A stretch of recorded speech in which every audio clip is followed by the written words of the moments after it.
Hi guys, have a good morning and good luck for this whole day, entire day. I hope आप लोगों का पूरा दिन अच्छा जाए.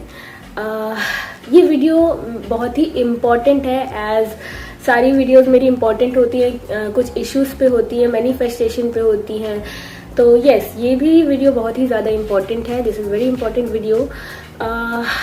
मुझे अपने लाइफ का कुछ एक्सपीरियंस शेयर करना है. कल ही हुआ है. मुझे अपने लाइफ के एक्सपीरियंस से शेयर करना बहुत अच्छा लगता है. हो सकता है मेरे बिलीफ सिस्टम से कोई मैच हो जाए और उनकी हेल्प हो जाए. इसलिए कल मैं अपने सोसाइटी में वॉक के लिए इवनिंग में गई थी एंड कुछ बच्चे खेल रहे थे. मुझे अच्छा लगा. They were so cute, like cute little girls and boys.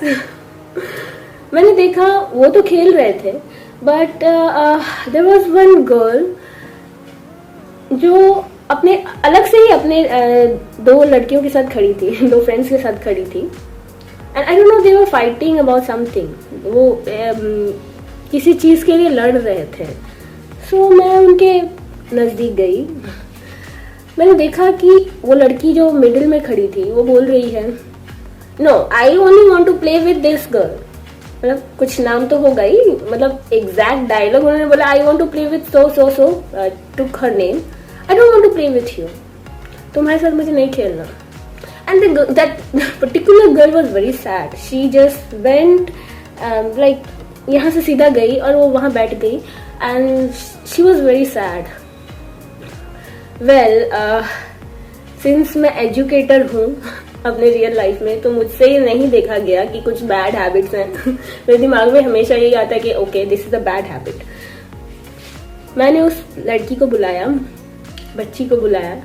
She was a cute little girl. पूछा कि बेटा ऐसा क्यों हो रहा है. सो शी सेड कि मुझे इसके साथ खेलना है, शी इज माई फ्रेंड, और मुझे उसके साथ नहीं खेलना. बस यही कहा. उसके साथ बचपन में बहुत हुई है. तो मैं ये एक्सपीरियंस शेयर करूंगी. अगर कोई मम्मी पापा ये चीज़ देख रहे हैं, पेरेंट्स देख रहे हैं, तो प्लीज़ आप ध्यान से सुनिएगा.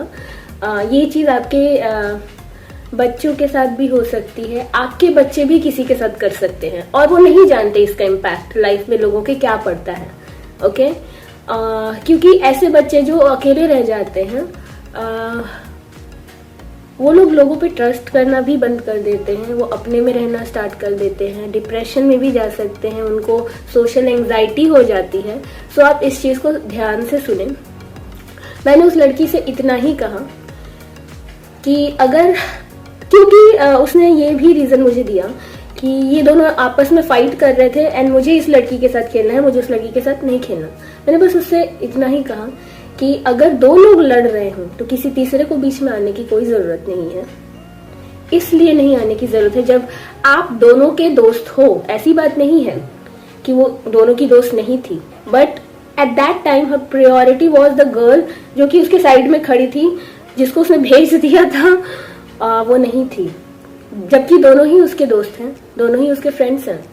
उसने बस ये कहा कि मैं इसके साथ खेलना चाहती हूँ. दोनों लड़ रहे थे.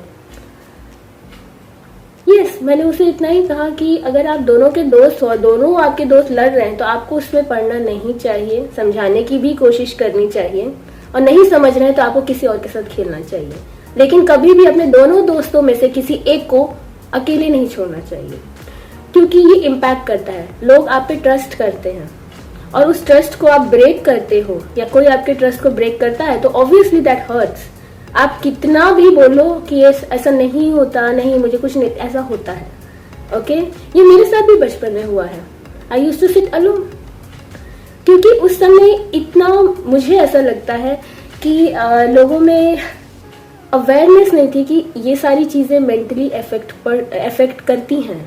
ये सारी चीज़ें तो ध्यान रखें कि आपका बच्चा कहीं अकेले तो नहीं बैठा है, या आपका बच्चा किसी को अकेले कर तो नहीं रहा है.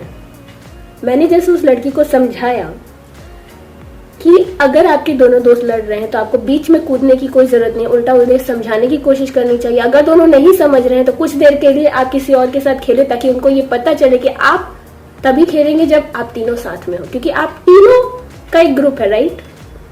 मैंने उसे यही समझाया और शायद मेरी बिलीफ सिस्टम से यही चीज़ सही है. और कहीं भी आप ऐसे बच्चों को, क्योंकि बच्चों में ये सारी चीज़ें होती हैं, कि मैं तुम्हारे साथ खेलूंगा, मैं तुम्हारे साथ नहीं खेलूंगी, this kind of in there cute little tone they actually speak and they don't know the consequences. उन्हें रिजल्ट नहीं पता कि कैसा होता है। जब मैंने इस लड़की को किसी और के साथ खेलने भेज दिया, वो चली गई, क्योंकि बच्चे आपकी बात एक्चुअली सुनते हैं, वो बड़ों को एज रोल मॉडल समझते हैं। वो वाला बोल रहा है, उसमें कुछ इंपॉर्टेंस होगी। उसने मुझे सुना और किसी दूसरे के साथ खेलने चली गई मेरे सामने ही, और उसने बहुत अच्छा किया मेरे बिलीफ सिस्टम से। क्यों? क्योंकि बाद में जब इन दोनों बच्चों का पैचअप होगा, she can come and play with both of them and उनका ग्रुप टूटे ना। ओके तो देखिए कि आपके बच्चे कहीं किसी दूसरे बच्चे की वजह से अकेले तो नहीं पड़ जा रहे हैं, या फिर आपके बच्चे किसी को अकेला तो नहीं फील करवा रहे हैं।